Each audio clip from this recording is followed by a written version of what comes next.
Welcome to DRX science classes. मैं राजेश। आज मैं आपको किंगडम फंगाई के बारे में, जगत कवक जगत के बारे में बताने वाला हूँ। कवक जगत की क्या क्या विशेषताएं होती है इस वीडियो में हम वो कवर करेंगे। क्या होता है बच्चों, तो कवक जगत के जितने भी ऑर्गेनिजम्स होते हैं वो सारे हेटेरोट्रॉपिक ऑर्गेनिजम्स होते हैं, परपोषी जीव होते हैं। ठीक है, मींस ये किसी दूसरे ऑर्गेनिज्म से फूड को लेते हैं फिर ये अपना खाना स्वयं नहीं बना सकते हैं। फिर diversity in morphology and habitats, इनमें ना बहुत सारी विविधताएं होती हैं। किसमें? मॉर्फोलॉजी में, इनकी शारीरिक संरचना में, शरीर की आकारिकी में और हैबिटेट्स में, निवास आवास जो है इसके आवास में और मॉर्फोलॉजी में बहुत सारे डाइवर्सिटीज होती हैं, विविधताएं पाई जाती हैं। अगर इस ग्रुप का एग्जांपल बोलूंगा तो मशरूम एक एग्जांपल है हमारा फंगई जगत का, है ना, कवक जगत का। या फिर टोडस्टूल, कुकुरमुत्ता जो होता है वो भी एग्जांपल होता है फंगई जगत का, है ना। या फिर ईस्ट बोल देंगे वो भी। ईस्ट जनरली क्या बच्चों, तो ईस्ट को हम बेकरी इंडस्ट्री में यूज कर सकते हैं या फिर प्रिपरेशन ऑफ अल्कोहल बनाने में भी यूज किया जाता है। तो ईस्ट एक ऐसा फंगई है जिसको हम बेकरी इंडस्ट्री में या फिर अल्कोहल को बनाने के लिए यूज कर सकते हैं। इसके अलावा जो कवक होता है बच्चों, कुछ कवक ऐसे होते हैं, कुछ फंगई ऐसे होते हैं जो कि डिसीज को कॉज करते हैं। जैसे गेहूं किट रोग एक है जिसको कि कीनिया द्वारा होते हैं। ठीक है, फिर अगला है some are use in synthesize antibiotics. इसके अलावा कुछ तो डिसीज क्रिएट करते हैं, गेहूं किट डिसीज करता है, और कुछ एंटीबायोटिक्स बनाने के काम आते हैं, एंटीबायोटिक्स को सिंथेसाइज करने के काम आते हैं। जैसे कि पेनिसिलियम नाम का एक कवक है, पेनिसिलियम से हम पेनिसिलिन एंटीबायोटिक्स बनाते हैं। और इस तरह से बहुत सारे कवक है जिससे हम एंटीबायोटिक्स प्रतिजैविक बना सकते हैं डिसीज को ट्रीट करने के लिए, माइक्रो ऑर्गेनिजम्स को किल करने के लिए। एक पॉइंट यहाँ पे बता दो, पेनिसिलिन पहला एंटीबायोटिक है जिसको डिस्कवर किया गया था। सबसे फर्स्ट एंटीबायोटिक पेनिसिलिन है। फिर आगे बच्चों हैबिटेट्स की बात करें, इनका निवास कहाँ होता है, तो जनरली ओमनीप्रेजेंट होते हैं, हर जगह पाए जाते हैं। लेकिन अगर कुछ स्पेसिफिक बात करूं कि कहाँ पाया जाएगा, तो एयर के अंदर में पाया जाता है, ये वाटर के अंदर में पाया जाता है, सॉइल के अंदर में, और एनिमल के ऊपर या फिर प्लांट के अंदर पाया जाता है, ये होता है। ठीक है, प्लांट के ऊपर पाया जाता है। जनरली सरसों के पत्ते पे आपने देखा व्हाइट कलर का फफूंदी जम जाती है, कवक होता है। ठीक है, फिर ग्रो, जनरली अच्छा कंडीशन क्या है कवक को ग्रो कराने के लिए, तो it grow in humid and warm place. ये ह्यूमिड नमी युक्त जगहों पे या फिर गर्म जगहों पे पाए जाते हैं। फिर इनका जो शरीर होता है फिलामेंटस होता है, इनका बॉडी फिलामेंटस तंतु में होता है। लेकिन सिर्फ एक एक्सेप्शन है, ईस्ट का जो शरीर होता है वो फिलामेंटस नहीं होता है, ईस्ट होता है यूनिसेलुलर होता है ना। तो ये पॉइंट इंपोर्टेंट है, जब भी एक्सेप्शन हो तो याद करना चाहिए। फिर आगे है बच्चों हाइफे को बोलते हैं कवक तंतु। कवक तंतु क्या होता है बच्चों, तो it is long thread like structure. ये जो फिलामेंटस है ना बच्चों, फिलामेंटस से ही एक लॉन्ग थ्रेड लाइक स्ट्रक्चर बनता है, धागेनुमा संरचना बनता है। ठीक है, जिसको क्या बोल देते हैं हम, कवक तंतु बोलते हैं या फिर हाइफे बोलते हैं। ठीक है, हाइफे से फिर माइसीलियम का निर्माण होता है, कवक जाल का। बहुत सारे हाइफे जब आपस में कंबाइन कर जाते हैं तो माइसीलियम कवक जाल का निर्माण करते हैं। अच्छा जी, फिर उसके बाद बता रहे हैं कि some hyphae are continuously tube in which polynucleated cytoplasm. कुछ हाइफे जो होता है वो लंबे नलिकाकार संरचना में पाए जाते हैं। इस नलिकाकार संरचना के अंदर में साइटोप्लाज्म भरा होता है। कैसा साइटोप्लाज्म भरा होता है, तो बहुकेंद्रकीय साइटोप्लाज्म भरा होता है। इस प्रकार के हाइफे को हम बोलते हैं कोइनोसाइटिक हाइफे बोलते हैं, संकोशिकीय कवक बोलते हैं। ठीक है, जिसके अंदर में क्या भरा होता है, जिसके फिलामेंट के अंदर में, जिसके ट्यूब के अंदर में मल्टी न्यूक्लिएटेड साइटोप्लाज्म भरा हो, ऐसे हाइफे को बोल देंगे बच्चों कोइनोसाइटिक हाइफे बोलते हैं, संकोशिकीय कवक बोलते हैं।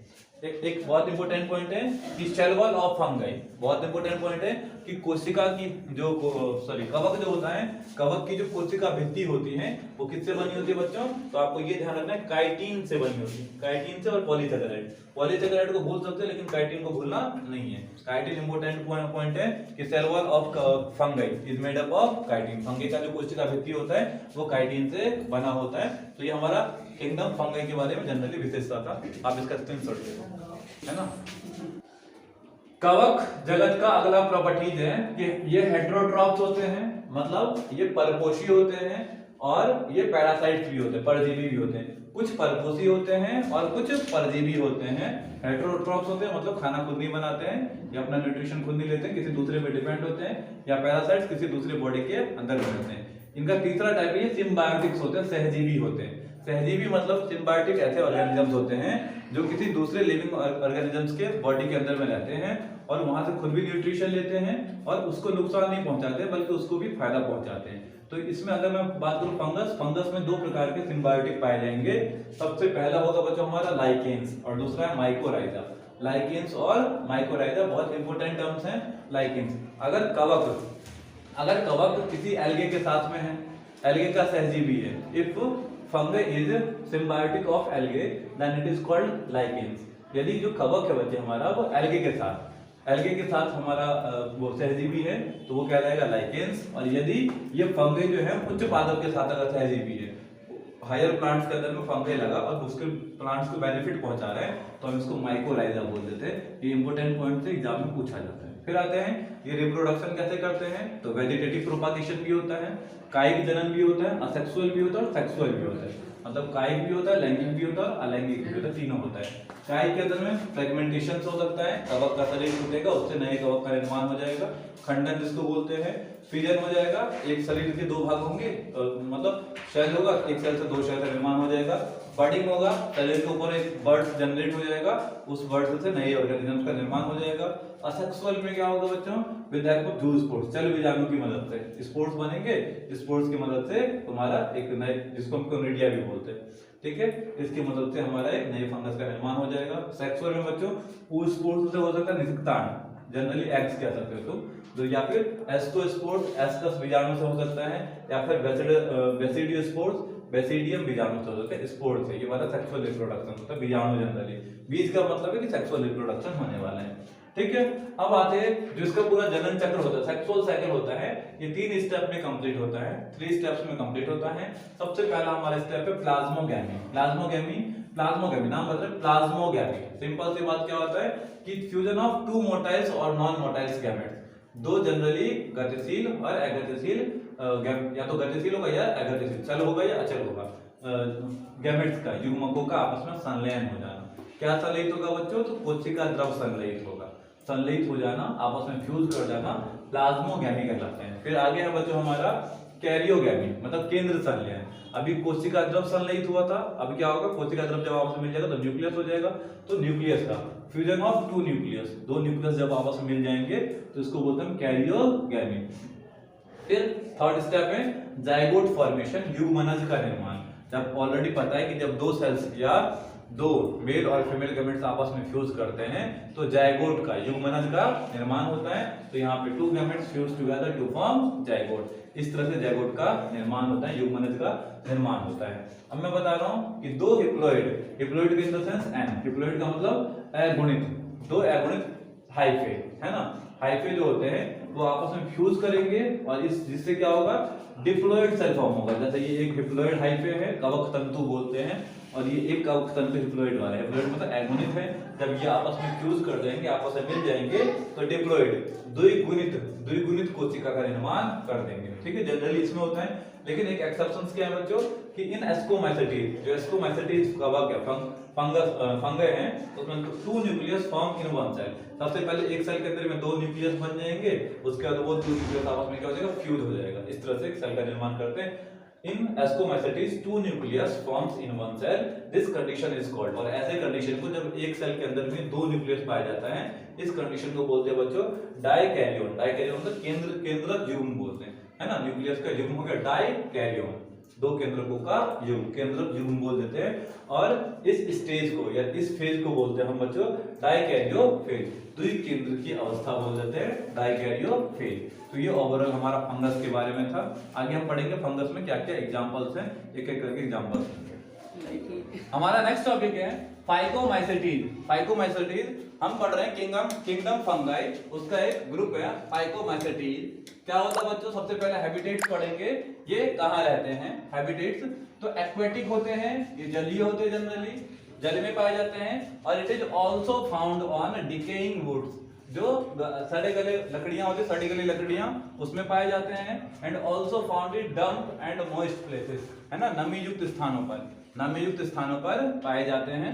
फिर it is obligate parasites in plant, ये प्लांट के अंदर में अविकल्पी परजीवी होते हैं। अविकल्पी मतलब ऑब्लिगेट पैरासाइट्स, इसके अलावा मतलब वही मेजरली रहेगा, फिर अगला क्या बचा हमारा सेक्स रिप्रोडक्शन कैसे करते हैं, तो असेक्सुअल रिप्रोडक्शन इसके अंदर में होता है, अलैंगिक जनन होता है इसमें।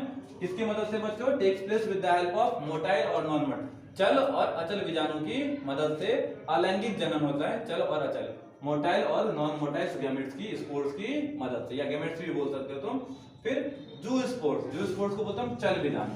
जूस्पोर्स कैसे बनता है, तो zoospores forms with by the fusion of motiles and non motile gametes बोल सकते हो, या मेल और फीमेल गैमेट्स। जूस्पोर्स चल बीजाणु का निर्माण युग्मकों के संलयन से होता है, जब गैमेट्स आपस में फ्यूज होते हैं उसके संलयन से बनता है हमारा जूस्पोर्स चल बीजाणु, ठीक है। अच्छा, ये जो गैमेट्स होते हैं, गैमेट्स दो प्रकार के होते हैं जनरली इसके अंदर में, आइसोगैमस और ऊगैमस, समयुग्मकी और विषमयुग्मकी। यदि गैमेट्स हमारे पास हैं और गैमेट्स का मॉर्फोलॉजी सेम है, बाहर बनावट सेम है, उसको बोलते हैं हम आइसोगैमेट्स। These gametes have same morphology, similar morphology. इनकी मॉर्फोलॉजी आकार की जो होती है वो समान होती है, उसको बोलते हैं आइसोगैमस। समयुग्मकी, लेकिन अगर मॉर्फोलॉजी अलग अलग है ना, जैसे मेल का गोल फीमेल का गोल है और मेल का कुछ इस प्रकार का है ना, तो इसको बोल देंगे बच्चों हम विषमयुग्मकी, ऊगैमस बोल देंगे, मॉर्फोलॉजी अलग अलग हो जाएगी। एग्जांपल की बात करते हैं, म्यूकर राइजोपस। जो राइजोपस है बच्चों, वो रोटी के ऊपर में फफूंद फंगस जो पाया जाता है वो राइजोपस होता है। उसके बाद एल्बुगो फंगस ऑफ मस्टर्ड, जो सरसों के पत्ते के ऊपर सफेद रंग का फंगस लगा होता है वो एल्बुगो होता है। तो ये एग्जांपल्स थे फंगस के, ठीक है। फिर हमारा है एस्कोमाइसेटीज, इसका अगला वाला ग्रुप है एस्कोमाइसेटीज। इसको हम सेक फंगाई भी बोलते हैं, सेक फंगाई मतलब थैलीनुमा फंजाई भी बोलते हैं, कवक भी बोलते हैं। इट इज मल्टीसेलुलर, ये जनरली होते हैं मल्टीसेलुलर है, बहुकोशिकीय होते हैं, लेकिन ये यूनिसेलुलर, कभी कभी रेयरली ये यूनिसेलुलर भी होते हैं, एक कोशिकीय भी होते हैं। जनरली होते क्या है, बहुकोशिकीय, लेकिन कभी कभी एक कोशिकीय। बहुकोशिकीय एग्जांपल सबसे बड़ा पेनिसिलियम, जिससे पेनिसिलिन एंटीबायोटिक का निर्माण हुआ था, और यूनिसेलुलर का यीस्ट है ना, सैकरोमाइसिस यीस्ट, जिसको हम बोलते हैं यीस्ट को खमीर बोलते हैं। सैकरोमाइसिस जनरली चावल वगैरह को फुलाने के लिए यूज करते हैं, आटे वगैरह को फुलाने के लिए, जब डोसा वगैरह बनता है वहां पे सैकरोमाइसिस का यूज किया जाता है, ठीक है। फिर आगे हम बच्चों हमारा न्यूट्रिशन कैसा होता है, तो ये सेपोरोफाइटिक होते हैं। मेन सेपोरोफाइटिक का सेंस क्या है कि मृतोपजीवी होते हैं, सड़े गले पदार्थों से अपना भोजन लेते हैं। डिकम्पोजर होते हैं, अपघटक होते हैं, चीजों का अपघटन कर देते हैं। पैरासाइटिक होते हैं, पैरासाइटिक का मतलब ये परजीवी होते हैं, किसी दूसरे जीव के अंदर में रहते हैं। फिर इसके अलावा बच्चों ये कॉप्रोफिलस होते हैं, मतलब समलरागी होते हैं, जो पशु का मतलब बीट्स होता है, ठीक है, उसमें पाए जाते हैं जनरली। फिर अगला बच्चों रिप्रोडक्शन कैसा करता है, तो असेक्सुअल रिप्रोडक्शन करता है, अलैंगिक जनन करता है with the help of conidia. Conidia का हमने ऑलरेडी डिस्कशन कर दिया था कि कोनिडिया क्या होता है, स्पोर्स होता है जिसको हम कोनिडिया बोलते हैं। सेक्सुअल स्पोर्स, इसमें सेक्सुअल रिप्रोडक्शन भी होता है। सेक्सुअल स्पोर कौन सा होता है बच्चों, तो एस्कस स्पोर, सेक्सुअल स्पोर को हम एस्कस स्पोर कहते हैं। फिर हमारा बच्चों एग्जांपल एस्परगिलस हो गया और न्यूरोस्पोरा हो गया। न्यूरोस्पोरा जो है उसका हम बायोकेमिकल्स को बनाने में यूज कर सकते हैं, या फिर जेनेटिक वर्क जितने भी काम करते हैं जेनेटिक इंजीनियरिंग में, वहां पे इसका जनरली यूज होता है। अभी क्या क्या पढ़ा, रिपीट कर रहा हूं चीजों को, फाइकोमाइसेटीज और एस्कोमाइसेटीज, ठीक है। तुम्हें याद क्या रखना है बच्चों, हैबिटेट्स कि कहां पाए जाते हैं ये जनरली, हैबिटेट्स, इसका भी हैबिटेट्स याद रखना होगा, और सेम हैबिटेट्स बिल्कुल दोनों का सेम जैसा ही होता है। फिर उसके अलावा ये ऑब्लिगेट्स होते हैं प्लांट में, मतलब पैरासाइट्स ये भी होते हैं लेकिन प्लांट्स के अंदर में होते हैं, और ये भी पैरासाइट्स होते हैं। फिर अगला क्या बच्चों, इसमें असेक्सुअल रिप्रोडक्शन होता है, सेक्सुअल जूस्पोर्स की मदद से होता है, यहाँ पे भी असेक्सुअल होता है और सेक्सुअल होता है। असेक्सुअल कोनिडिया की मदद से और सेक्सुअल एस्कस स्पोर्स की मदद से होता है। दो एग्जांपल याद रखेंगे कवर हो जाएगा, ठीक है, इसका स्क्रीनशॉट ले लो। हमारा नेक्स्ट टॉपिक है बेसिडोमाइसेटीज। बेसिडोमाइसेटीज फंगी का अगला ग्रुप है। देखो एग्जांपल बात करूं, कॉमनली नोन एग्जांपल मशरूम है या फिर पफबॉल है, मशरूम या फिर पफबॉल, इसके दो एग्जांपल हैं। मशरूम जनरली हम देखते हैं, ये वैसा एग्जांपल है। अब इनका हैबिटेट्स कहां पे होता है, तो it found in soil, generally ये मिट्टी में पाए जाते हैं, लट्ठों पे पाए जाते हैं, जो पौधों के लट्ठ होते हैं उस पे पाए जाते हैं, लॉक्स पे पाए जाते हैं, और ट्री स्टम्प्स जो वृक्षों के ठूंठ होते हैं उस ठूंठ पे पाए जाते हैं। ये इनका निवास स्थान होता है। माइसीलियम, इसका जो कवक जाल होता है वो शाखित होता है और सेप्टेट होता है। शाखित होता है, सेप्टेट मतलब पट्टीय होता है। शाखित और पट्टीय, ब्रांच्ड और सेप्टेट होता है। रिप्रोडक्शन किस तरह से होता है, तो असेक्सुअल, वेजिटेटिव और सेक्सुअल। जनरली फंगस में तीनों रिप्रोडक्शन होता है, लेकिन यहाँ पे असेक्सुअल स्पोर फॉर्मेशन नहीं हो पाता है, सेक्सुअल स्पोर फॉर्मेशन होता है और वेजिटेटिव रिप्रोडक्शन कायिक जनन होता है। किस तरीके से होता है, फ्रेगमेंटेशन, जो वाला भाग टूट जाएगा उससे एक नया पादप फंगस की उत्पत्ति हो जाएगी। तो वेजिटेटिव प्रोपागेशन होता है, वेजिटेटिव में कायिक जनन में फ्रेगमेंटेशन की मदद से होता है, खंडन के द्वारा होता है।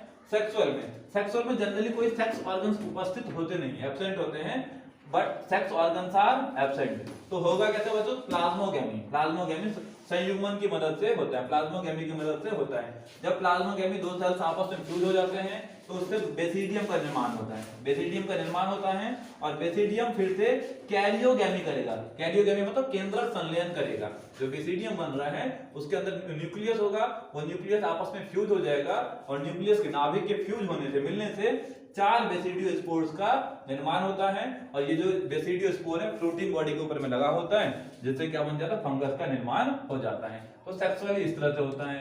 फिर अगला ग्रुप है हमारा ड्यूटेरियोमाइसेटीज है, ड्यूटेरियोमाइसेटीज। ये इसको हम इम्परफेक्ट फंगई भी बोलते हैं। इसको हम फंगई मानते ही नहीं है, कवक मानते ही नहीं है। क्यों? क्योंकि जनरली इसके अंदर में सेक्सुअल रिप्रोडक्शन नहीं हो पाता है। अगर इसमें सेक्सुअल रिप्रोडक्शन की रिसर्च हो जाता है तो इसको हम इसी के साथ में इंक्लूड कर देंगे, बेसिडोमाइसेटीज के साथ में या एस्केमाइसेटीज के साथ में इसको हम मिला देंगे। ठीक है, इसका भी माइसीलियम बिल्कुल इसी की तरह होता है, ब्रांच होता है, शाखित होता है और सेप्टेट होता है, पट्टीय होता है। ठीक है, फिर मैं बात करूं, ये सेपोरोफाइटिक होते हैं। ठीक है, ये मृतोपजीवी होते हैं, सड़े गले पदार्थों से अपना न्यूट्रिशन प्राप्त करते हैं। और पैरासाइट्स भी होते हैं, कुछ पैरासाइट्स होते हैं, फ्यू आर मतलब कुछ तो सेपोरोफाइटिक होता है और कुछ पैरासाइट्स होते हैं, परजीवी होते हैं। लेकिन अगर मैं बात करूं मेजर मेंबर कैसे होते हैं, इसके जो मुख्य जितने भी मेंबर्स होते हैं ये कहते हैं, तो मेनली मेंबर्स आर डिकम्पोजर, अपघटक होते हैं। अपघटक होते हैं मतलब चीजों को अपघटित कर देते हैं। ठीक है, सबसे बड़ा एग्जांपल इसका है ट्राइकोडर्मा। ठीक है, ये हमारा ओवरऑल फंगस के बारे में कंप्लीट इंफॉर्मेशन था, फंगस के सारे ग्रुप। और ये फाइनल लास्ट का 2 ग्रुप हमने पढ़ा, बेसिडियोमाइसेटीज और ड्यूटेरियोमाइसेटीज। इसका स्क्रीनशॉट ले लो।